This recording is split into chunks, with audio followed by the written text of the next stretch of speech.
At the end of the day, this place it's not a good spot to be. Nobody should be in here. That is Marcelo Gomes Da Silva, the Milford High Schooler, addressing the media hours after being released from ICE custody. A judge made that ruling this afternoon. And his case has garnered significant attention all week long. You can see here a sea of supporters gathered outside today's hearing in Chelmsford calling for justice. Thanks for joining us on this Thursday night. I'm Priscilla Casper. And I'm Colton Bradford. And while this is news that has his supporters, what they were hoping to learn and what they were hoping to hear, his legal battle to avoid deportation, it is far from over tonight. Our Jericho Tran is going to have more reaction from the community coming up in just a few minutes. Jericho, we'll get to you. But first, let's start with NBC 10's immigration reporter, Oscar Margain. He's got the latest on this case from the ICE Processing Center in Burlington. Oscar? Yes, Marcelo Gomes Da Silva spent about 5 days inside of this ICE detention center here in Burlington. He described deplorable conditions there, crammed in a cell with other immigrants who he says often did not have legal help. He would even translate important documents for them. He said he would often turn to his faith to try to get through what he described as one of the worst moments of his life. I don't want to cry. An emotional Marcelo Gomes Da Silva opening up about his 5 days held at the ICE Processing Center in Burlington after being detained by ICE last weekend. Sometimes our lunch and dinner would be crackers. You sleep on concrete floors. I have to use the bathroom in the open with like 35-year-old men. Like, it's humiliating. No deportation! The Brazilian national was granted his freedom Thursday to the cheers of his supporters outside of court in Chelmsford. It is a travesty and a waste of our judicial process to have to go through this. Marcelo was reportedly picking up a friend on Saturday before heading to volleyball practice when a group of ICE agents stopped him in his father's car.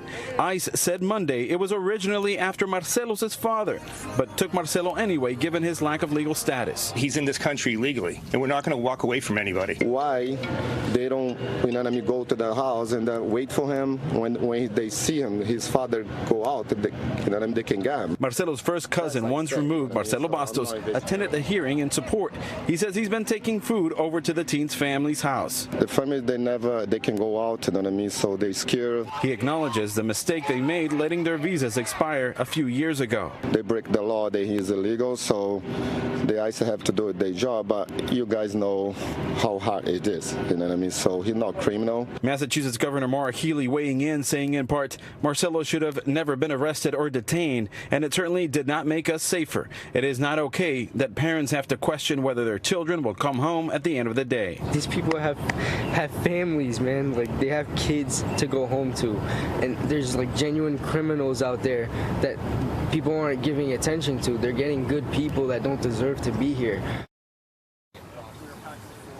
Now, this is a live look at Congressman Jake Auchincloss and Seth Moulton. They're providing an update after visiting the ICE detention center here earlier today. They wanted to take a look at the conditions inside after learning about what Marcelo had gone through here. Now, Marcelo, for himself, he had his first taste of freedom by going to McDonald's and getting chicken nuggets, fries, and a Coke. He also said that this whole experience has changed his outlook on life, and he says that in the future, he's going to try to advocate for the people who have to spend their time in facilities like these. Reporting live in Burlington, Oscar Margain, NBC 10 Boston. All right, Oscar, thank you. Now, we showed you the crowd of people that gathered outside the court hearing earlier today. Marcelo has drawn large crowds of supporters all week long since news of his detainment.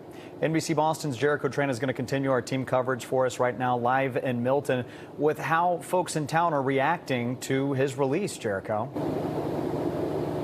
And Colton, you said it right now, it drew large crowds. These large crowds of people were comprised not just of family and friends of Marcelo, but also of community members who don't even know him. This was an eye-opening experience for the town here in Milford because this was one of their own, taken from the streets when he expected to be returning home, and he didn't. He was gone for nearly 6 days. I want to show you just how much support he's received.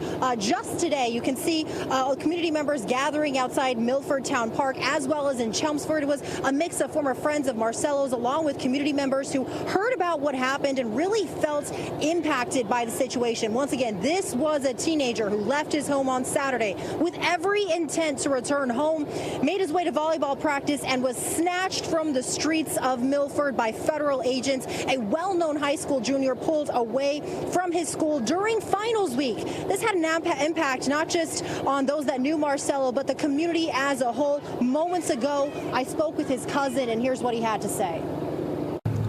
He's a good man. He's kind, polite.